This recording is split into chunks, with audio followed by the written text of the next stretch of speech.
Sutlej movie के हटने पर वैसे तो पूरा का पूरा इकोसिस्टम रो रहा है, लेकिन इस मातम में एक मोहतरमा ने एंट्री मारी है जो हर उस जगह पर पहुंच जाती है जहां इंडिया को तोड़ने का कोई एंगल दिख सकता है। राणा अयूब ने एक नया नैरेटिव उतारा है। उनका कहना है कि देखो इस देश की हिपोक्रेसी, रणवीर सिंह का जस्सी इनके लिए गुड सिख है और दिलजीत का जसवंत सिंह खालरा एक बुरा सिख है। मतलब मैसेज ये दिया जा रहा है कि धुरंधर में जसकिरत सो कॉल्ड सरकार के तलवे चाटता है, इसलिए लोग उसे सपोर्ट कर रहे हैं, लेकिन वहीं सतलुज में वो सरकार के खिलाफ खड़ा है, इसलिए लोग उसे बुरा बोल रहे हैं। और देखो सिर्फ यही नहीं है, बल्कि ऐसे लोगों की ना पूरी की पूरी लाइन लग चुकी है, बौछार आ चुकी है। कोई लिख रहा है कि धुरंधर जैसी प्रोपेगेंडा मूवी को सपोर्ट मिलता है, लेकिन सतलुज जैसी फिल्म को हटा दिया जाता है। तो वहीं किसी का कहना है कि जसकिरत को अगर सरकार कहती तो वो अपने ही लोगों को मार देता, लेकिन खालरा अपने लोगों की आवाज था। एक लाइन में बोलें तो पूरी मुहिम यही है कि जसकिरत को प्रोपेगेंडा साबित करो और खालरा को हीरो बनाओ। अब देखो ये बात सरफेस लेवल पर ना बहुत बचकाना लगती है, लेकिन अंदर से उतनी ही खतरनाक एजेंडा लेके बैठी हुई है। देखिए धुरंधर में जो जसकिरत का कैरेक्टर है वो एक ऐसे आम सिख का है जो अपने देश के लिए अपना परिवार, अपनी आइडेंटिटी, अपनी पूरी जिंदगी छोड़ देता है और अपने लोगों को बचाने के लिए वो किसी भी एक्सट्रीम तक जा सकता है। वो खालिस्तानियों से सख्त नफरत करता है और इसीलिए उसने अपने बचपन के दोस्त को भी मार दिया था, क्योंकि वो खालिस्तानी बन चुका था जो अपने ही देश को तोड़ना चाह रहा था। वहीं दूसरी तरफ सतलुज में दिलजीत जिस खालरा के कैरेक्टर को कर रहा है वो असल जिंदगी में आउटराइटली खालिस्तानी सिंपैथाइजर और एंटी हिंदू था। असल च बाबरी मस्जिद का शहीद होना हिंदुस्तान के सो कॉल्ड सैकुलरिज्म का मरना सीगा ते उस तो बाद जो कुछ वापर रहा है ये सभैकी है कि हुण वो जिहड़ा रामराज सैकुलरिज्म के नाम का पड़दा पाई बैठा सी, वो पड़दा श्री अकाल तख्त साहब के उत्ते गोलाबारी होने ते जां बाबरी मस्जिद के शहीद होने तो बाद ले चुका है। वो खालिस्तान की आज़ादी की बात करता था और भिंडरनवाले जैसे लोगों को सपोर्ट करता था। ये तो वड्डी गल जिहड़ी जदों उन्हें शुरू ही संतां ने कीती सी, संत जरनैल सिंह जी खालसा भिंडरां वालियां ने, कि असीं गुलाम आ ते इहदे विचों सारे अर्थ निकलदे सी कि असीं आज़ाद होना चाहुंदे, चाहे उन्हां मूंहों कुछ भी नहीं सी आख्या। और वो एक ऐसा प्रोपेगेंडिस्ट था जिसने अपना एजेंडा चलाने के लिए ना फेक नंबर्स भी कोट किए थे। जब वो खुद Punjab and Haryana high court पहुंचा तो अपने ही दावे का एविडेंस नहीं दे पाया और कोर्ट ने उसकी पिटीशन को वेग बोलकर डिसमिस कर दिया। अभी जो तो किरदार है ना, इनमें फर्क उतना ही है जितना एपीजे अब्दुल कलाम और अजमल कसाब में था। अब देखो भारत देश ना देशभक्त और आतंकी में फर्क करना जानता है।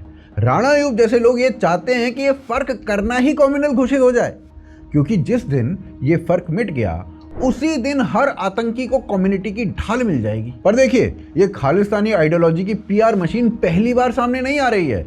इनफैक्ट इंडियन फिल्म इंडस्ट्री का तो एक हिस्सा पिछले कई सालों से खालिस्तान के लिए ठीक वैसे ही काम कर रहा है जैसे कोई पीआर एजेंसी करती है। और ये मैं ऐसी हवा में नहीं बोल रहा हूँ, इसके ना जाने कितने एग्जाम्पल्स हैं। इसकी शुरुआत होती है 1996 से, जब गुलजार की एक फिल्म आती है माचिस। इस फिल्म में जस्टिफाई किया गया कि कैसे एक पंजाबी सिख खालिस्तानी बन गया क्योंकि उसको पुलिस टॉर्चर कर रही थी। फिल्म में आतंकी बनना एक मजबूरी की तरह दिखाया गया। बंदूक उठाने वाले हर लड़के के पीछे एक रुला देने वाली बैक स्टोरी लगाई गई और गानों में ऐसा दिखाया गया कि भाई कितना खतरनाक कांड हो गया है इनके साथ, इनको तो बंदूक उठानी ही पड़ती। और इस सब के बाद विलन किसको बना दिया गया? वर्दी को।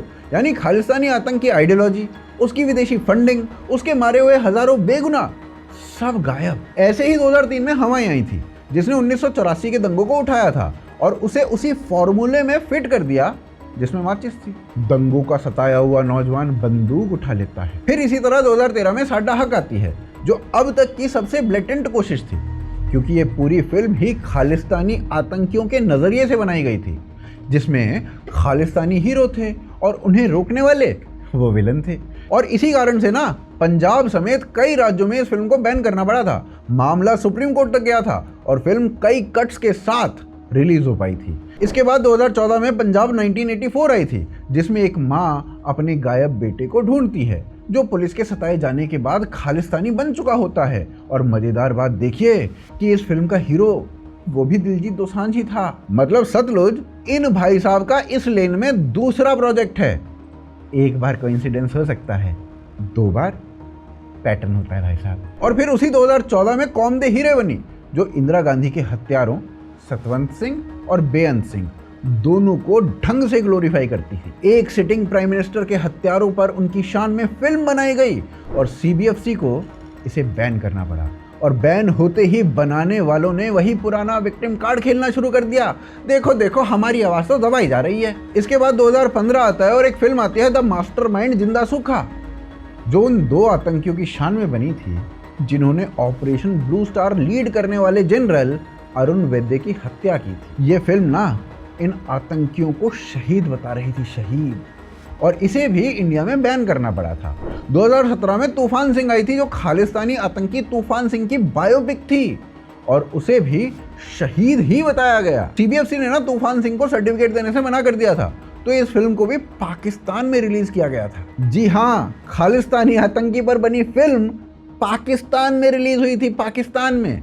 इससे साफ कन्फेशन और क्या ही होगा कि ये जो कंटेंट था वो किसके लिए और किसके इशारे पर बन रहा था। और ऐसे ना जाने कितने एग्जांपल्स हैं जो ये साफ दिखाते हैं कि बॉलीवुड में कितने डेस्परेट अटेम्प्ट्स हुए हैं सिखों को खालिस्तान के साथ नॉर्मलाइज करने के। लेकिन कहते हैं ना, पाप का घड़ा कभी ना कभी भरता ही है। और इसी कारण इसके बाद आदित्य धर आए धुरंधर लेके। धुरंधर ने इस मशीन को ना एक झटके में तोड़ दिया। धुरंधर ने वो किया जो 30 साल में किसी ने नहीं किया। उन्होंने दिखाया कि असली सिख होता क्या है और क्यों एक सच्चा सिख असल में खालिस्तानियों का सबसे बड़ा दुश्मन है। आदित्य धर ने अपनी मूवी में पिंडा जैसे किरदार के जरिए दिखाया कि आज का खालिस्तानी मूवमेंट असल में है क्या। आईएसआई की फंडिंग, ड्रग ट्रैफिकिंग का धंधा और विदेश में बैठे आकाओं की कठपुतलियां। जिस नैरेटिव को सिनेमा 30 साल से रूमानी बनाने की कोशिश कर रहा था, धुरंधर ने उसका असली चेहरा करोड़ों लोगों को दिखा दिया। और ऑडियंस ने धुरंधर को रिकॉर्ड हिट बनाकर यह बता दिया कि उसे क्या पसंद है। और यहीं से धुरंधर ने एक और बड़ा काम किया।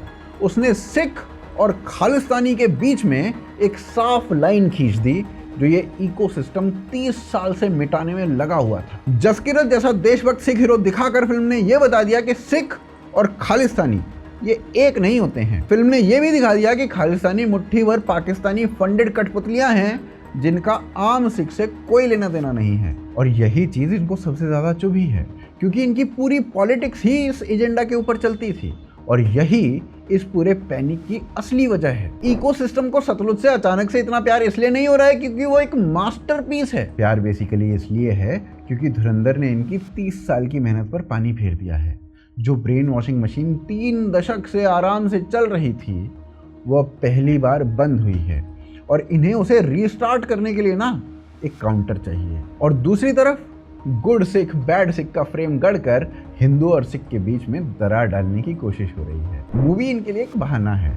असली टारगेट साफ खींची हुई लाइन है जो धुरंधर ने सिख और खालिस्तानियों के बीच में खींच दी। बाकी राणायुब जी, आपको सिखों से इतना प्यार है, उनकी इतनी फिक्र है, तो आप एक काम करते हैं, एक छोटा सा काम। बेअंत सिंह की हत्या पर एक ट्वीट कर दो। लोंगेवाल के बलिदान के ऊपर या फिर खालिस्तानियों के हाथों मारे गए हजारों सिखों पर अपने न्यूज़लेटर का एक इशू निकाल दो। कर पाओगी? नहीं कर पाओगे, हमें पता है मैडम, हमें पता है नहीं कर पाओगे। क्योंकि आपका दर्द सिखों के लिए नहीं है, आपका दर्द उस नैरेटिव के लिए है जो धुरंधर ने मार दिया है।